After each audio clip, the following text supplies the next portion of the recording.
Shalom, saudara-saudariku, kekasih-kekasih Tuhan dimanapun berada.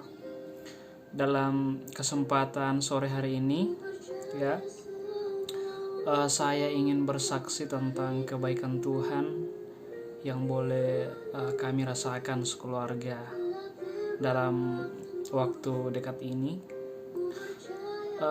Terkhusus untuk GKKD Makassar, sebetulnya 2 minggu sebelumnya dan minggu kemarin sebenarnya saya mau kesaksian di gereja. Hanya waktunya yang tidak pernah saya dapat, dan semoga di lain waktu bisa kesaksian secara langsung. Saya buat video ini karena dalam hati saya bilang alangkah baiknya kalau dibuat video ini biar bisa memberkati banyak orang. Baik. Jadi singkat waktu, 4 minggu yang lalu saya ibadah di salah satu gereja. Saya bilang saja GKKD Makassar. Dan waktu pembacaan firman, saya dipanggil ke depan sama Pak Pendeta. Dengan hormat saya bilang namanya Pak Pendeta Agus. Setelah saya dipanggil ke depan, kebetulan istri saya juga maju. Di situ kami didoakan. Dan ada suara yang sangat keras saya dengar dari Pak Pendeta Agus. Dia bilang begini, "Ayub, kembalilah kepada imanmu." Kebetulan nama saya Ayub. "Ayub, kembalilah kepada imanmu." Setelah saya dengar suara itu, saya sangat takut. Ya, saya sangat gemetaran dengar, takut. Saya sangat takut dengar. Saya tidak tahu kenapa takut. Padahal secara manusiawinya juga Pak Pendeta Agus ini tidak menakutkan. Tapi tidak tahu kenapa suaranya itu saya dengar, saya takut. Sampai saya pulang ke rumah, saya sampaikan sama istri cerita. Saya seperti ini waktu dengar Pak Pendeta Agus tadi. Seperti ini, kira-kira apa ya? Dan istri saya bilang, coba sharing kebetulan ada yang saya anggap kakak rohani saya. Dan saya coba sharing ke salah satunya. Ada masukan, dan yang lain juga. Yang satunya lagi, kebetulan 2 ya. Yang keduanya dia bilang, kalau saya menyikapinya Ayub, kamu ingat enggak? Dulu waktu kamu pernah dapat masalah, kamu menggunakan filosofi burung Raja Wali. Jadi kalau di flashback sebelumnya, beberapa tahun ke belakang, kami memang pernah dapat masalah banyak sekali, bertubi-tubi. Jadi saya flashback agak jauh ke belakang sedikit biar nanti nyambung. Beberapa tahun yang lalu, saya belum menikah, kami masih pacaran dengan istri saya.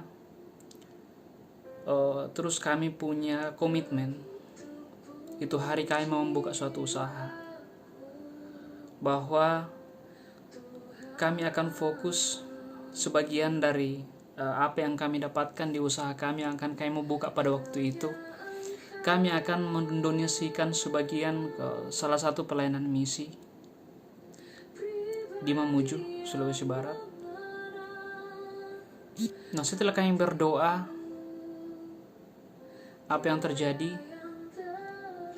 Kami melanjutkan usaha itu. Uang yang saya kumpul dalam sekitar setahun, kalau kurang saya tidak salah lebih, nilainya itu sekitar 25 jutaan lah segitu. Apa yang terjadi teman-teman? Saya ditipu di waktu itu. Jadi uang yang saya kumpulkan selama setahun itu langsung habis dalam sekejap itu. Di situ saya sangat merasakan namanya depresi sekali.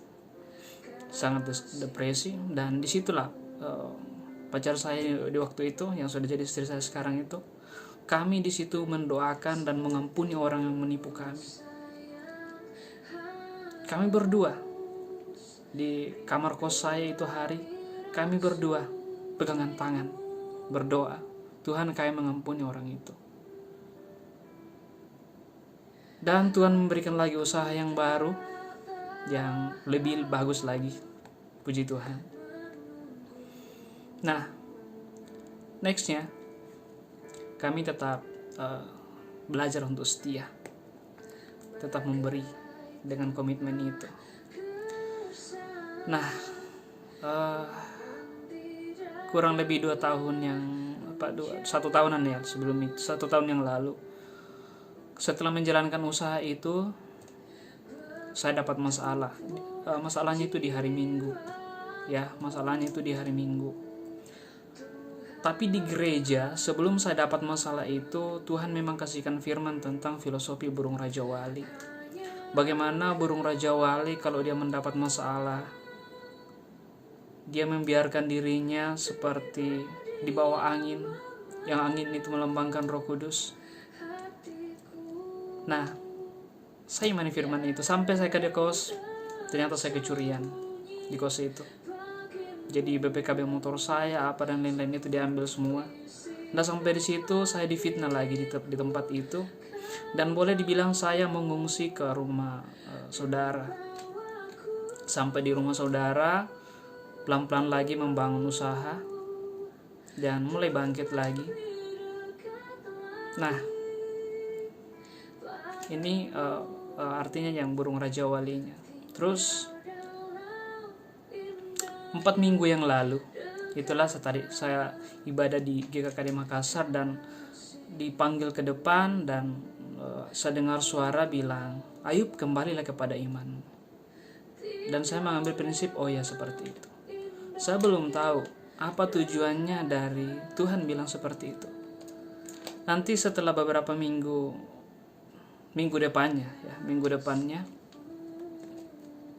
depannya setelah dapat suara itu di gereja melalui Pak Pendeta Agus, apa yang terjadi? Kami dapat musibah lagi. Tapi sebelumnya itu, skip dulu. Sebelumnya itu saya pergi gereja, dan firman yang Tuhan kasihkan lagi di salah satu gereja dengan nama saya GKKD Makassar, bilang, kalau tidak salah itu kita bawa firman tentang Yosua yang mau ke tanah Kanaan. Firman itu, kuatkan dan teguhkanlah hatimu. 4 kali ya kalau tidak salah di pembacaan itu, kuatkan dan teguhkanlah hatimu, kuatkanlah dan teguhkanlah hatimu. Itu sangat mengena sekali buat saya. Saya bilang, apa tujuannya ya? Ternyata setelah kami pulang gereja sampai di rumah, tapi nanti kami ketahuan masalahnya itu di hari Rabu. Ternyata kami kecurian lagi. Jadi kami dicuri.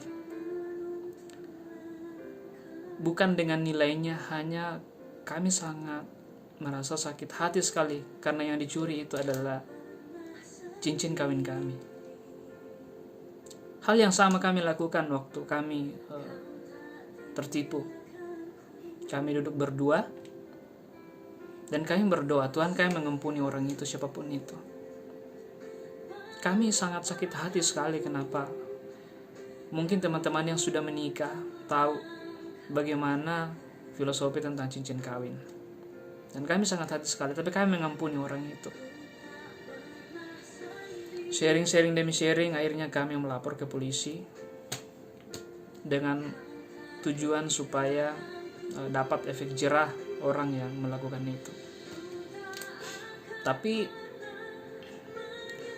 seiring berjalannya waktu tidak ada proses. Bahkan yang kami sudah datangi itu Pak Kapolseknya apa dan lain-lain, sudah banyak teman-teman yang bantu, belum ada ininya. Terus kalau saya tidak salah itu hari Jumat, saya dan istri saat teduh di salah satu channel, dan firman Tuhan yang kami tangkap di situ bahwa Tuhan akan sanggup menggantikan apa yang hilang. Nah, Setelah habis kami saat teduh, saya keluar ke depan rumah, ya. Saya ke depan rumah.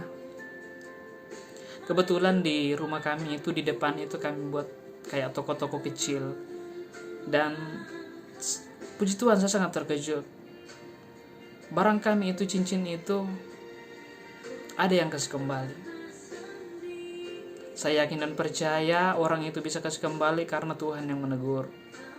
Puji Tuhan, barang itu kembali. Hanya saja sudah beda dengan yang kami punya. Yang kembali itu adalah cincin yang mereka buat ulang. Kami sudah cek, memang betul-betul asli. Ya, tapi kami kembali bahwa kami ikhlas. Jikalau hanya dengan cincin hilang ataupun yang lainnya, kalau itu untuk kemuliaan Tuhan, untuk kami kesaksian dan bisa menjadi berkat buat orang, itu terlalu kecil untuk Tuhan, untuk Dia bisa gantikan yang lebih besar. Itu kami yakin dan percaya. Dan saya yakin dan percaya dengan firman yang kami imani sekarang, bahwa sedikit lagi kami akan masuk ke tanah Kanaan, tanah yang penuh dengan susu dan gandum. Kami sudah melewati beberapa proses.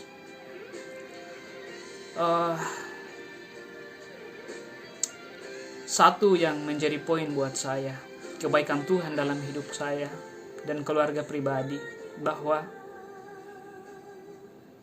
sebelum saya mendapat problem, sebelum keluarga saya mendapat masalah, kami mendapat masalah, Tuhan sudah menguatkan sebelumnya. Tuhan sudah memberikan firman. Sama waktu kasus pertama kami kecurian ataupun ketipu, Tuhan sudah memberikan firman tentang burung Raja Wali. Begitupun dengan kecurian yang baru-baru ini. Sebelumnya Tuhan sudah memberikan firman, kuatkan dan teguhkanlah hatimu. Jadi buat saudara-saudaraku, kekasih-kekasih Tuhan dimanapun berada, selalulah dekat dengan Tuhan. Sebelum mendapat masalah pun, Tuhan sudah menguatkan kita. Apalagi ketika kita sudah mengalami masalah itu. Jadi ini kesaksian saya, dan saya yakin dan percaya banyak yang terberkati lewat kesaksian ini, bahwa Tuhan senantiasa memelihara kita. Sebelum mendapat masalah pun Tuhan sudah memberikan firman-Nya menguatkan kita, apalagi ketika kita ada dalam masalah itu. Sekian kesaksian saya secara keluarga. Kita ketemu lagi di kesaksian-kesaksian kebaikan-kebaikan Tuhan di waktu yang akan lain, di waktu akan datang. Tuhan memberkati kita semua. Tuhan Yesus baik.